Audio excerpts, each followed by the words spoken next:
একটু পিছনে পিছনে পিছনে আসুন ভাই পিছনে একটু পিছনে একটু পিছনে যাবেন ভাই একটু পিছনে যান পিছনে যান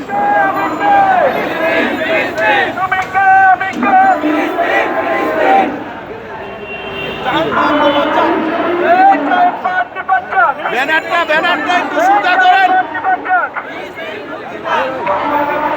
প্রিয় সাংবাদিক ভাইয়েরা, আপনারা জানেন ফিলিস্তিনিতে ইসরায়েল বাহিনী যে বর্বরতা চালাচ্ছে, যে নির্যাতন চালাচ্ছে, এটা আমাদের মানব জাতির জন্য খুবই দুঃখজনক। আমরা ধর্মকে প্রাধান্য দেই, আমরা মুসলিম উম্মাহ আমাদের মুসলিম ভাইদেরকে যেভাবে হত্যা করা হচ্ছে, বাচ্চা শিশুদেরকে যেভাবে মাটিতে বিস্ফোরণের মাধ্যমে দেখা যাচ্ছে আকাশে উড়ে যাচ্ছে দেহগুলো ছন্ন বিচ্ছন্ন হয়ে, আমরা এটা তীব্র নিন্দা জানাচ্ছি। আমরা আজকে এখানে দাঁড়িয়েছি ধর্ম এবং মানুষের জন্য।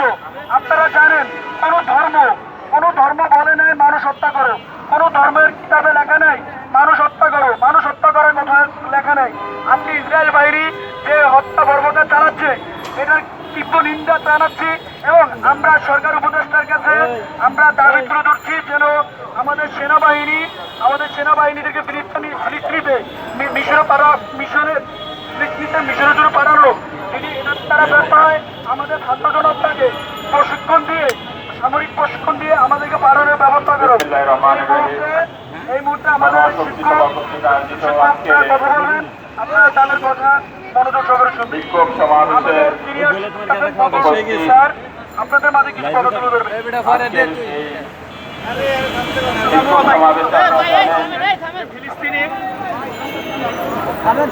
ফিলিস্তিনি ভাইদের উপরে যে নৃশংস অত্যাচার চলছে তা ভাষায় প্রকাশ করা যায় না। আজকে ট্রাম্পের মেয়ের জামাইয়ের জন্য ফিলিস্তিন ভূখণ্ড খালি করার জন্য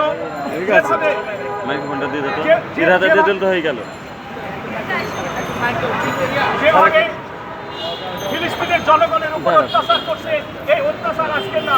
আপনারা অবগত আছেন 1917 সাল থেকে 1948 সাল পর্যন্ত ব্রিটিশ কলোনি ছিল ফিলিস্তিন। সেই ফিলিস্তিনকে বেলফোর চুক্তির মাধ্যমে একটা ইসরায়েলি রাষ্ট্র গঠন করে। আমার অত্যন্ত দুঃখ লাগে যে আল্লাহ প্রদত্ত সম্পদ আজকে মধ্যপ্রাচ্যের প্রত্যেকটা রাষ্ট্র পেয়েছে। সেই সম্পদ তারা ভোগতে আছে, কিন্তু তারা সেই সম্পদ ব্যবহার করে ফিলিস্তিনিদের জনগণের পাশে দাঁড়াচ্ছে না। আজকে ইসরায়েলের বিরুদ্ধে কোনোভাবেই কোনো অ্যাকশন নিচ্ছে না। এই জন্য মুসলিম উম্মাহর পক্ষ থেকে মধ্যপ্রাচ্যের প্রত্যেকটা শাসককে আমরা ঘৃণা এবং ধিক্কার জানাই। অত্যন্ত দুঃখ এবং ভারাক্রান্ত মনে বলতে হয়, মধ্যপ্রাচ্যের প্রত্যেকটা রাষ্ট্র আর্থিকভাবে সচ্ছল, তারা কেন ইসরায়েলি নেতানিয়াহুর মতো কসাইয়ের বিরুদ্ধে ব্যবস্থা নিচ্ছে না সেটা আমরা বুঝতে পারতেছি না। আমরা খুবই মর্মাহত যে প্রত্যেকটা ফিলিস্তিনি জনগণ যেভাবে ধরে ধরে পাখির মতো হত্যা করছে, এটা দেখার, এটা সহ্য করার মতো না। আমি আমার বাংলার রাষ্ট্রপ্রধানের কাছে অনুরোধ করবো, আপনি একটা আন্তর্জাতিক ব্যক্তি, সম্পূর্ণ ব্যক্তি, আপনি অনুরোধ করতেছি কিছু একটা করুন। এভাবে বিশ্বে ফিলিস্তিনি একটা মানবতার হত্যা হচ্ছে, স্যার। এই হত্যা যেভাবেই সম্ভব আমাদের ফিলিস্তিনি জনগণের প্রতি ধন্যবাদ সকলকে। আসসালামু আলাইকুম। শুধু দর্শক মণ্ডলী, আমরা জাতীয় প্রেস ক্লাবের সামনে এবং রাজধানী ঢাকায় বিভিন্ন এলাকা আমরা দেখতে পাচ্ছি এভাবে মোটামুটি ফিলিস্তিনিদের যেভাবে ইসরায়েলরা আগ্রাসন করতেছে, এই আগ্রাসনের বিরুদ্ধে ফুলে ফেঁপে উঠেছে বাংলাদেশের প্রত্যেকটি মুসলমান নরনারী এবং সেই সাথে সারা বিশ্বের সমস্ত মুসলিম আজকে প্রতিবাদ জানাচ্ছে, প্রতিবাদের ঝড় তুলেছে। আমরা দেখতে পাচ্ছি আজকে রাজধানী ঢাকাতেও এই অবস্থা হচ্ছে এবং আমার পক্ষ থেকে আমি প্রথম থেকে এটা দাবি জানিয়ে আসছি জাতিসংঘের প্রতি যে এটা এই ফিলিস্তিনির আগ্রাসন বন্ধ করুন, আন্তর্জাতিক আদালতে বিচার করুন, কিন্তু এটা কর্ণপাত করছে না জাতিসংঘ। আমি আজকে অন্তর্বর্তী সরকার প্রধান, বিশেষ করে শান্তিতে নোবেলজয়ী প্রফেসর ডক্টর মোহাম্মদ ইউনূস মহোদয় সাহেব, আপনার প্রতি আমার আকুল আবেদন এবং অনুরোধ, আপনি যেহেতু আন্তর্জাতিক খ্যাতিসম্পন্ন ব্যক্তি, আপনি একজন মুসলিম এবং আপনি আজকে বাংলাদেশের সরকারই শুধু নয়, আন্তর্জাতিক পর্যায়ে আপনার অনেক সুনাম, অনেক ক্ষমতা।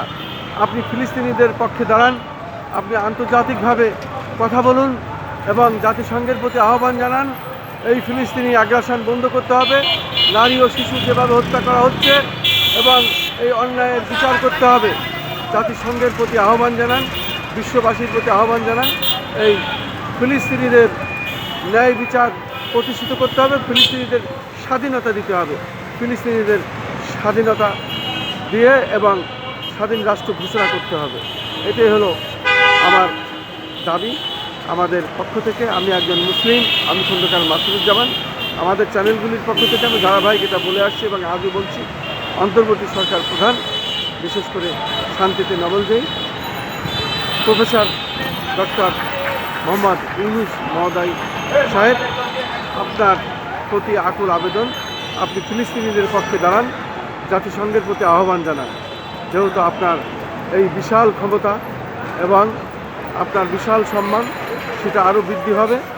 আমরা চাই মুসলিমদের পক্ষে আপনি কথা বলুন, জাতিসংঘের প্রতি আহ্বান জানান, আপনি দ্রুত এই কাজটি সমাধান করার চেষ্টা করুন। আসসালামু আলাইকুম, আমি খন্দকার মাসুদুজ্জামান, জাতীয় প্রেস ক্লাবের সামনে থেকে, রাজধানী ঢাকা।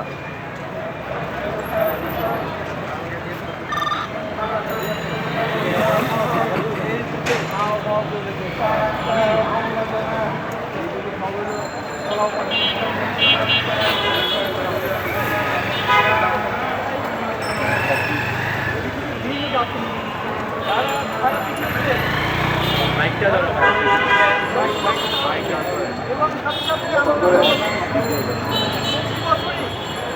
না কোনো একটা বিভাগে ফিলিস্তিনের মুসলমানদের দৃষ্টিতে দেওয়ার জন্য তারা মাটিটি অবলম্বন করছে। তারা সেখানে কোনো মানুষ পায় না, তারা সেখানে ওখানের মাটি চায়। যেগুলিভাবে তাদের বাস্তবায়ন করার জন্য তারা এর আগের দিনে অক্টোবর থেকে এটা হয়েছিল তাদের পরিকল্পনা অংশ। আমরা তারা এখানে বদলাম করার জন্য তারা এর আগে সেই পরিকল্পনার অংশ হিসেবে তারা পরবর্তীতে তারা